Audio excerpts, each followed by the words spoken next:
नमस्कार शेतकरी बांधवांनो, मी प्रतीक सूर्यवंशी, महसूल सहाय्यक रावेर तहसील कार्यालय जिल्हा जळगाव. शेतकरी बांधवांनो, रब्बी हंगाम 2025-26च्या ई पीक पाहणीच्या संदर्भात एक अपडेट आलेले आहे.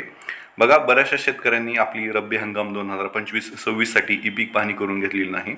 शेतकरी बांधवांनो, आपल्याला दरवर्षी रब्बी हंगाम आणि खरीप हंगाम अशा दोन वेगवेगळ्या हंगामामध्ये ही ई पीक पाहणी करून घ्यावी लागते. आपला जो काय फेरा आहे तो आपला फेरा लावावा लागत असतो.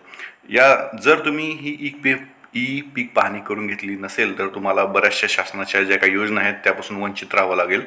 जसं की नैसर्गिक आपत्ती आहेत, म्हणजे अतिवृष्टी आहे, वादळ आहे, गारपीट आहे, यांसारख्या जे काही नैसर्गिक आपत्तीमुळे शासन शेतकऱ्यांना जे काय अनुदान देतं, जर तुम्ही ही ई पीक पाहणी करून घेतली नसेल तर त्यापासून तुम्हाला वंचित राहावं लागेल. त्याचप्रमाणे पीक विमा, तुम्ही पीक पेरता, पीक विमा काढता, परंतु आपली जी काय ई पीक पाहणी आहे ती ई पीक पाहणी करून करायचंच राहून जातं. त्यामुळे तुम्हाला ह्या पीक विमापासून वंचित राहावं लागेल किंवा पीक कर्ज अशा जे काही शासनाच्या वेगवेगळ्या योजना आहेत या योजनांपासून तुम्ही जर ही ई पीक पाहणी केली नसेल तर त्यामुळे तुम्हाला वंचित राहावं लागेल.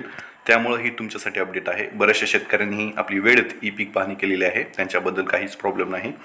परंतु ज्या शेतकऱ्यांची ही ई पीक पाहणी राहून गेलेली आहे रब्बी हंगाम 2025-26साठी, त्याच्यासाठी अपडेट आलेली आहे.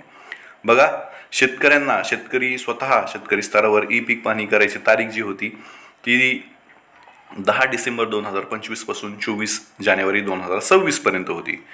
मग बऱ्याचशा शेतकऱ्यांनी ई पीक पाहणी केली. त्यानंतर ज्या राहिलेल्या शेतकऱ्यांसाठी शासन सहाय्यकांची जी काय आहे ती नेमणूक करत असतं. या सहाय्यकांची माहिती आपापल्या तलाठी कार्यालयात मिळवू शकते. तलाट्यांशी संपर्क साधून आपापल्या गावासाठी ही ई पीक पाहणी करण्यासाठी कोण सहाय्यक आहे, कुठल्या व्यक्तीची नेमणूक केलेली आहे, त्याचा कॉन्टॅक्टचा नंबर घेऊन तुम्हाला तुमच्या शेतामध्ये बोलवून तुमची ही ई पीक पाहणी करून घेऊ शकता, जर तुमची राहिलेली असेल तर. अशा सहाय्यक स्तरावरची ई पीक पाहणी करण्याची तारीख 25 जानेवारी 2026 पासून 10 मार्च 2026 होती. हे एवढं करूनही, शासनाने एवढ्या उपाययोजना करूनही राज्यभरात जे काय रब्बी हंगाम 2025-26 आहे त्याची एकूण जर ई पीक पाहणी झाली आहे तर ती 55.69% इतकीच झालेली आहे. म्हणजे 56%च्या आसपासच ई पीक पाहणी झालेली आहे. म्हणजेच बघा, राज्य शासन इतके कार्यवाही करत आहे, इतके उपाययोजना करत असूनही शेतकरी आपली ई पीक पाहणी करून घेत नाहीत. त्यानंतर म्हणतात की आम्हाला अनुदान आलं नाही किंवा आमचा पीक विमा आला नाही, किंवा ह्या ज्या गोष्टी ज्या आहेत ह्या गोष्टी शेतकऱ्यांनी करून घेतल्या पाहिजे. आपली ई पीक पाहणी करून घेतली पाहिजे. ज्या शेतकऱ्यांची राहिलेली असेल, बघा आता ही मुदत वाढ दिलेली आहे. बघा, जे काही सहाय्यक स्तरावर आहे आता ते तुम्हाला शेतकऱ्यांना करता येणार नाही.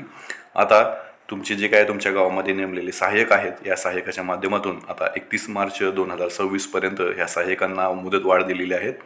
ज्या शेतकऱ्यांची रब्बी हंगामासाठी ई पीक पाहणी राहून गेलेली असेल त्यांनी सहाय्यकांना कॉन्टॅक्ट करावा. आपल्या तलाठी साहेबांना कॉल करून सहाय्यकांचा नंबर घ्यावा आणि आपली ई पीक पाहणी 100% पूर्ण करून घ्यावी अशी मी विनंती करतो. जेणेकरून तुम्हाला जे काही शासनाच्या वेगवेगळ्या योजना आहेत, पीक विमा असेल किंवा नैसर्गिक आपत्तीपासून मिळणारं अनुदान असेल किंवा पीक कर्ज असेल, हे तुम्हाला लवकर मिळून जाईल आणि आपला पीक फेरा आपल्या उतारायला लागणं खूप गरजेचं असतं. हे ई पीक पाहणी केल्यानंतरच हा तुमचा पीक फेरा ओढला जातो. अशा प्रकारची नवनवीन माहिती, नवनवीन अपडेट्स, शासन निर्णय पाहण्यासाठी तुम्ही मला नक्कीच फॉलो करा अशी मी विनंती करतो. नक्कीच माझं चॅनल सबस्क्राईब करा अशी विनंती करतो आणि जास्तीत जास्त शेतकऱ्यांपर्यंत हा व्हिडिओ शेअर करा अशी मी विनंती करतो. आणि आपली ई पीक पाहणी रब्बी हंगाम 2025-26साठी 31 मार्च 2026च्या अगोदर आपल्या गावात नेमलेल्या सहाय्यकाच्या माध्यमातून पूर्ण करून घ्या अशी मी विनंती करतो. धन्यवाद.